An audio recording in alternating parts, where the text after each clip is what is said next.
ಸ್ನೇಹಿತರೆ, ಗೃಹಲಕ್ಷ್ಮಿ ಯೋಜನೆ ಬಗ್ಗೆ ಈಗ ಹೊಸ ಅಪ್ಡೇಟ್ ಒಂದು ಲಕ್ಷ್ಮಿ ಹೆಬ್ಬಾಳ್ಕರ್ ಮೇಡಮ್ ಅವರು ಪ್ರೆಸ್ ಮೀಟ್ ಅನ್ನ ಕೊಡೋದ್ರ ಮುಖಾಂತರ ಈಗ ಹೊಸ ಅಪ್ಡೇಟ್ ಅನ್ನ ಕೊಟ್ಟಿದ್ದಾರೆ. ತುಂಬಾ ಜನರಿಗೆ ಕಳೆದ ಒಂದು 2 ರಿಂದ 3 ತಿಂಗಳಿಂದ ಗೃಹಲಕ್ಷ್ಮಿ ಯೋಜನೆಯ ಹಣ ಬಂದಿಲ್ಲ. ಆದ್ರೆ ಮೊನ್ನೆ ಅಥವಾ ನಿನ್ನೆಯಿಂದ ತುಂಬಾ ಜನರಿಗೆ 2,000 ರೂಪಾಯಿ ಬಂದು ತಲುಪಿದೆ.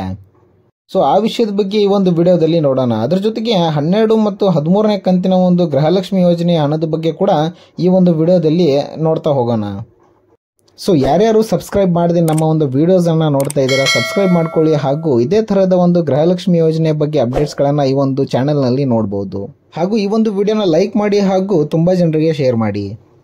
ಸ್ನೇಹಿತರೆ, ಗೃಹಲಕ್ಷ್ಮಿ ಯೋಜನೆ ಸ್ಟಾರ್ಟ್ ಆಗಿ ಕಳೆದ ಒಂದು ವರ್ಷದಿಂದ ಎಲ್ರಿಗೂ ಕೂಡ ಪ್ರತಿ ತಿಂಗಳು 2,000 ರೂಪಾಯಿ ಬಂದು ಅವರವರ ಅಕೌಂಟ್ಗಳಿಗೆ ಜಮಾ ಆಗ್ತಿದೆ. 10ನೇ ಕಂತಿನವರೆಗೂ ಪ್ರತಿಯೊಬ್ಬರಿಗೂ ಕೂಡ ಗೃಹಲಕ್ಷ್ಮಿ ಯೋಜನೆಯಿಂದ ಹಣ ಬಂದು ತಲುಪಿದೆ. ಆದರೆ 11, 12 ಮತ್ತು 13ನೇ ಕಂತಿನ ಒಂದು ಗೃಹಲಕ್ಷ್ಮಿ ಯೋಜನೆ ಹಣ ತುಂಬಾ ಜನರಿಗೆ ಬಂದು ತಲುಪಿಲ್ಲ. ಸೊ ಈಗ 11ನೇ ಕಂತಿನ ಬಗ್ಗೆ ಮಾತಾಡೋದಾದ್ರೆ ಕಳೆದ ಒಂದು 2 ದಿನದಿಂದ ಅಂದ್ರೆ ಮೊನ್ನೆಯಿಂದಾನೇ ತುಂಬಾ ಜನರಿಗೆ ಒಂದು 2,000 ರೂಪಾಯಿ ಬಂದು ತಲುಪ್ತಾ ಇದೆ. ಇನ್ನೂ ತುಂಬಾ ಜನರಿಗೆ ಬಂದಿಲ್ಲ ಅಂತಂದ್ರೆ ಕೇವಲ 5 ರಿಂದ 10% ಜನರಿಗೆ ಮಾತ್ರ ಈ ಒಂದು 11ನೇ ಕಂತಿನ ಹಣ ಬಂದು ತಲುಪಿಲ್ಲ. ಹೀಗಾಗಿ ಜನರು ಕೂಡ ವೇಟ್ ಮಾಡಬೇಕಾಗುತ್ತದೆ. ಯಾಕೆಂದ್ರೆ ಕಳೆದ ಒಂದು 2 ದಿವಸದಿಂದ ಅಂದ್ರೆ ಮೊನ್ನೆಯಿಂದ ಈ ಒಂದು 11ನೇ ಕಂತಿನ ಒಂದು ಗೃಹಲಕ್ಷ್ಮಿ ಯೋಜನೆ ಹಣವನ್ನ ಹಾಕ್ತಾ ಬರ್ತಿದ್ದಾರೆ. ಅದ್ರ ಜೊತೆಗೆ ತುಂಬಾ ಜನರ ಒಂದು BPL ಕಾರ್ಡ್ ಅಥವಾ ರೇಷನ್ ಕಾರ್ಡ್ ಈಗ ರದ್ದಾಗಿದೆ. ತುಂಬಾ ಜನರು ಈ ಒಂದು ಗೃಹಲಕ್ಷ್ಮಿ ಯೋಜನೆ ಸ್ಟಾರ್ಟ್ ಆದಾಗ ನಕಲಿ BPL ಕಾರ್ಡ್ ಅನ್ನ ಬಳಸಿ ತುಂಬಾ ಜನರು ಅಪ್ಲೈ ಅನ್ನ ಮಾಡಿದ್ದಾರೆ.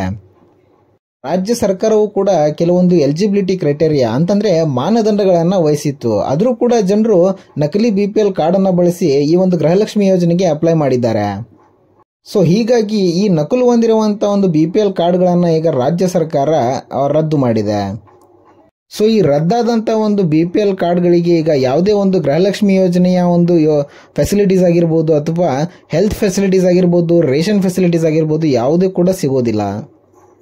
ಹಾಗೂ ಇಲ್ಲಿಯವರೆಗೂ ಯಾರ್ಯಾರು ನಕಲಿ BPL ಕಾರ್ಡ್ ಅನ್ನ ಬಳಸಿ ರೇಷನ್ ಅನ್ನ ತಗೊಂಡಿರ್ತಾರೋ ಆ ಒಂದು ರೇಷನ್ ಅನ್ನ ಈಗ 30 ರೂಪಾಯಿ ಅಂತೆ ಪ್ರತಿ ಕೆಜಿಗೆ ವಾಪಸ್ ಪಡೆಯಲಿದ್ದಾರೆ.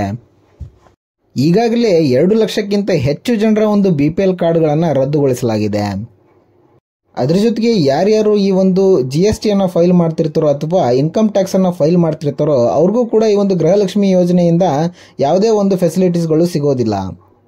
ಅದ್ರ ಜೊತೆಗೆ ಯಾವ ಒಬ್ಬ ವ್ಯಕ್ತಿಯ ಒಂದು ಆರ್ಥಿಕ ಆದಾಯ 1,20,000ಕ್ಕಿಂತ ಹೆಚ್ಚಿರುತ್ತದೆಯೋ ಅವ್ರಿಗೂ ಕೂಡ ಈ ಒಂದು ಗೃಹಲಕ್ಷ್ಮಿ ಯೋಜನೆ ಹಣ ಬರೋದಿಲ್ಲ ಅಂತಾನೆ ಹೇಳ್ಬೋದು. ಈ ಒಂದು ಗೃಹಲಕ್ಷ್ಮಿ ಯೋಜನೆಗೆ ಸರಿಸುಮಾರು 50,000 ಕೋಟಿ ರೂಪಾಯಿಗಳು ಬೇಕಾಗುತ್ತದೆ. ಹೀಗಾಗಿ ಪ್ರತಿಯೊಬ್ಬ ಮಹಿಳೆಯರಿಗೂ ಕೂಡ ಈ ಒಂದು ಗೃಹಲಕ್ಷ್ಮಿ ಯೋಜನೆ ಹಣ ಹಾಕೋದು ತುಂಬಾನೇ ಸುಲಭವಾದ ಕೆಲಸವಲ್ಲ. ಸೊ ಹೀಗಾಗಿ ರಾಜ್ಯ ಸರ್ಕಾರ ಕೂಡ ಈಗ ಈ ಒಂದು ನಕಲಿ ಹೊಂದಿರುವ BPL ಕಾರ್ಡ್ಗಳನ್ನ ಈಗ ರದ್ದುಗೊಳಿಸ್ತಾ ಇದೆ.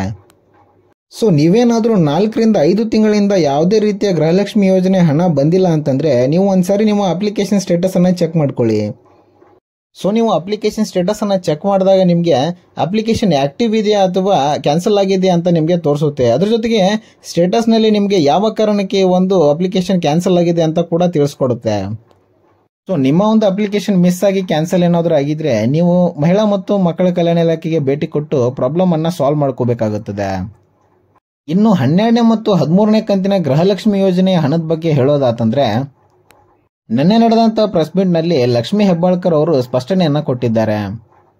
ಈಗಾಗಲೇ 11ನೇ ಕಂತಿನವರೆಗೂ ಎಲ್ರಿಗೂ ಕೂಡ 2,000 ರೂಪಾಯಿ ಬಂದು ತಲುಪಿದೆ ಹಾಗೂ ತಲುಪ್ತಾನೆ ಇದೆ. ಯಾಕೆಂತಂದ್ರೆ ಕಳೆದ ಒಂದು 2 ದಿನದಿಂದ ಈ ಒಂದು 11ನೇ ಕಂತಿನ ಹಣ ತಲುಪಿಸೋದ್ರಲ್ಲಿ ಗೌರ್ಮೆಂಟ್ ಬ್ಯುಸಿ ಆಗಿದೆ.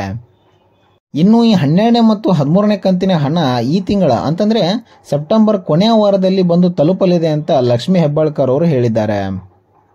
ಸೊ ಈ ತಿಂಗಳು ಬರದೇ ಹೋದ್ರೆ ಮುಂದಿನ ತಿಂಗಳು 6,000 ರೂಪಾಯಿ ಅಂತಂದ್ರೆ 12, 13, 14ನೇ ಕಂತಿನ ಒಟ್ಟಾರು ಅಮೌಂಟ್ ಆದಂತ 6,000 ರೂಪಾಯಿಯನ್ನ ಡೈರೆಕ್ಟ್ ಆಗಿ ನಿಮ್ಮ ಅಕೌಂಟ್ಗಳಿಗೆ ಬರಲಿದೆ ಅಂತ ಲಕ್ಷ್ಮಿ ಹೆಬ್ಬಾಳ್ಕರ್ ಅವರು ಹೇಳಿದ್ದಾರೆ. ಹೀಗಾಗಿ ಮಹಿಳೆಯರು ಕೂಡ ಪ್ರತಿ ವಾರ ನಿಮ್ಮ ಒಂದು ಅಕೌಂಟ್ ಬ್ಯಾಲೆನ್ಸ್ ಅನ್ನ ಹೋಗಿ ಚೆಕ್ ಮಾಡಿಸಬೇಕಾಗುತ್ತದೆ. ಯಾಕೆಂತಂದ್ರೆ ಈ ಒಂದು 11ನೇ ಕಂತಿನ ಒಂದು ಗೃಹಲಕ್ಷ್ಮಿ ಯೋಜನೆ ಹಣ ಎಲ್ರಿಗೂ ಬರ್ತಾ ಇರೋದ್ರಿಂದ ನೀವು ಕೂಡ ನಿಮ್ಮ ಅಕೌಂಟ್ ಅನ್ನ ಚೆಕ್ ಮಾಡಿಸ್ಕೋಬೇಕು.